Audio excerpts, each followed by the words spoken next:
Isi ihanganye n'ibiza bikomeye, hari igihugu gito cyo muri Afurika gikomeje kwerekana ko ubufasha butagira imbibi. Mu ntangiriro z'umwaka w'ibihumbi 2026, ingabo z'u Rwanda zahagurutse zerekeza mu gihugu cya kure cyane, Jamaica. Ariko se byagenze bite ngo igihugu nk'u Rwanda kiba aricyo cyahisemo gufasha igihugu cya kure nka Jamaica? Ni iki cyabaye muri Jamaica cyatumye hakenerwa ubufasha maze ingabo z'u Rwanda zikajyayo? Ni abahe basirikare b'u Rwanda boherejwe kandi bagiye gukora iki? Ni gute urugendo rw'abasirikare b'u Rwanda bajya Jamaica rwagenze, kandi ni iki bakoze cyagize uruhare mu guhindura imibereho myiza y'abaturage ba Jamaica? Ni irihe somo ry'ingenzi isi ishobora kwigira kuri iki gikorwa cy'ingabo z'u Rwanda? Rwanda, igihugu gito ariko gifite umutima munini, cyahagurutse kigafasha igihugu kiri kure mu rundi ruhande rw'isi, Jamaica. Mureke turebe uko byose byagenze ndetse n'icyo byigisha y'ino si muri rusange. Kandi niba uri mushya kuri iyi channel, kanda kuri subscribe kugira ngo tugumane hamwe mu byegeranyo byimbitse kandi bicukumbuye. Muhawe ikaze. Jamaica ni igihugu cy'ikirwa giherereye mu nyanja ya Caribbean, gifite ubuso bw'ibirometero 10,990. Kikaba ari kimwe mu birwa binini bya Caribbean nyuma ya Cuba hamwe na Hispaniola. Iki gihugu cyakunzwe cyane n'abakunda ubukerarugendo bitewe n'ibyiza nyaburanga bwacyo. Umubare w'abaturage basaga miliyoni 2. Umurwa mukuru wacyo ukaba witwa Kingston. Abantu ba mbere b'inkomoko ya Jamaica nabo bita Taino bari baturiye iki kirwa igihe kirekire mbere y'uko abanyaburayi baza. Mu mateka yabo n'imico byahinduwe cyane ubwo Christophe Colomb n'abanyaburayi b'abanyespanyol bazaga mu mwaka w'1494. Abaespanyol bakolonije iki kirwa, aho abaturage gakondo bapfuye bitewe n'indwara zivuye ku banyaburayi, abandi bicwa n'inzara. Nyuma Abaespanyol bazanye abandi bantu benshi abanyafrika nk'abacakara kugira ngo bakore imirima y'isukari yabaga muri Jamaica. Mu 1655 Abongereza baraje bategeka iki kirwa. Nyuma y'uko Abaespanyol bari bananiwe gukomeza kugitegeka, Abongereza baraje bagihindura Jamaica neza. Kikaba kimwe mu bihugu byari bikomeye mu bukungu bw'isukari y'icyo gihe mu gihe cy'ubukoloni. Nyuma yo kwigenga mu 1962, Jamaica yaje kuba igihugu cyigenga kizwi mu muco wacyo.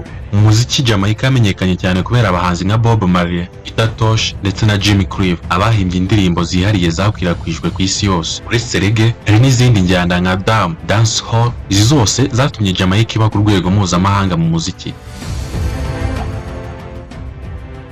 Imikino, Jamaica izwi cyane mu kwiruka, cricket ndetse n'andi marushanwa y'imikino igiye itandukanye ngororamubiri. Aho abakinnyi ba Usain Bolt, uyu muramuzi ni ikirangirire mu kwiruka, arimo hambaye ku rwego rw'isi muri uyu mukino wo kwiruka. Uyu muco n'amateka y'iki kirwa bituma Jamaica iba igihugu gikomeye mu isi yose kandi gifite abaturage bafite ishema rikomeye ku gihugu cyabo.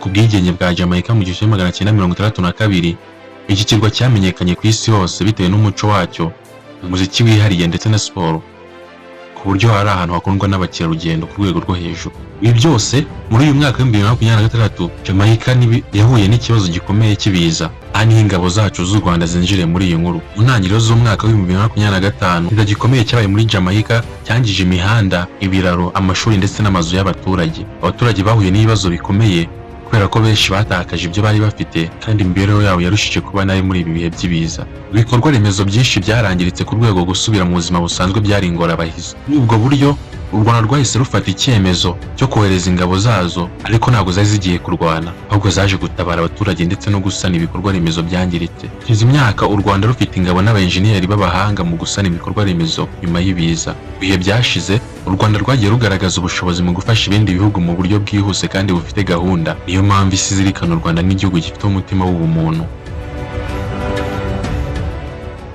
Ingabo z'u Rwanda zizewe ku bunyamwuga bwazo, imyitwarire yazo kandi zifite uburambe mu bikorwa by'ubutabazi n'iterambere.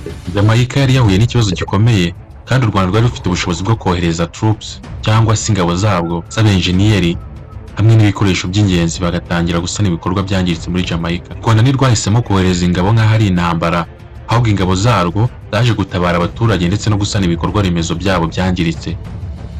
Ibi byerekana ko u Rwanda rudaha agaciro ubuzima bw'abaturage barwo gusa, ahubwo rugaragaza ko ubumuntu butagira imbibi nta mupaka. Iki gikorwa kandi cyerekana ko Afurika aho kuba ibihugu bitegereje gusa imfashanyo, u Rwanda kandi rwagaragaje ko igihugu gito gishobora kugira uruhare runini ku rwego mpuzamahanga, kikongera umwihariko wacyo n'urukundo. Abasirikare bagiye gute? Bagiye ryari? Nyuma yo gufata icyemezo cyo gutabara itariki 14 z'ukwa mbere, ingabo z'u Rwanda zahagurutse zigana muri Jamaica. Urugendo rwari rurerure kuko rwari kunyura mu nyanja za Caraïbe kugira ngo rube rugeze mu gihugu cyari cyasi iheruheru n'ibiza. Bageze muri Jamaica bahise batangira ibikorwa by'ubutabazi n'iterambere, gusana imihanda yangiritse, kubaka ibiraro bishya ndetse no gufasha gusana amashuri n'amazu y'abaturage. Abasirikare b'u Rwanda bakoranye n'abaturage ba Jamaica mu gusana ibi bikorwa, basangira ku bumenyi, babigisha uburyo bwo kubaka ibikorwa remezo birambye kandi bifasha mu kugarura imibereho myiza ku miryango imwe n'imwe yibasiwe n'ibiza. Iki gikorwa cyerekana ko ubutabazi bw'umuntu bufite imbaraga zo guhindura imibereho y'abantu, kandi ku gihugu gito nk'u Rwanda gishobora kugira uruhare runini mu iterambere ry'abaturage ndetse ku rundi ruhande rw'isi. Igikorwa cy'u Rwanda muri Jamaica kigaragaza isomo rikomeye ku isi yose. Nubwo u Rwanda ari igihugu gito, ingabo zarwo zerekanye ubushobozi n'ubutwari bitagenderwaho gusa ku bunini bw'igihugu cyangwa ubukire bwacyo, ahubwo ni umutima w'ubumuntu, ubumenyi, ubushake ndetse no gufasha abandi bishobora guhindura imibereho y'abantu benshi ku isi. Isi yose ishobora kwigira ku Rwanda ku butabazi butagira imbibi, ku bufatanye hagati y'ibi bihugu kandi butanga icyizere, kandi ko Afurika ishobora kugira uruhare runini mu iterambere mpuzamahanga. Ikindi ni uko ibi byose yerekana ko ibikorwa by'ubumuntu bishobora guca imipaka, bigahuza abantu bo ku migabane itandukanye. Icyizere n'icyerekezo ku isi yose. U Rwanda rwerekanye ko humanity has no borders. Muri make ubumuntu nta mupaka bugira. Ndashimira buri wese wafashe umwanya wagakurikira iyo documentaire kugira amenye ko ingabo z'u Rwanda zafashije Jamaica. Ko waba umwe mu bagize uyu muryango, udusangiza ibitekerezo byawe muri comment ndetse utubwiye n'icyo wakwifuza ko twagukoreraho. Niba wumviye iyi nkuru ari ingirakamaro, kanda like, ubisangize n'inshuti zawe, ukoze share kugira ngo ubutwari n'ubuntu bw'ingabo z'u Rwanda bumenyekane hose ku isi. Kandi niba uri mushya kuri iyi channel, kanda subscribe kugira ngo tugumane hamwe mu nkuru zicukumbuye kandi nziza. Inaha dusoreje iki kigereranyo, tubashimira kuba mwakurikiye. Mugire ibihe byiza.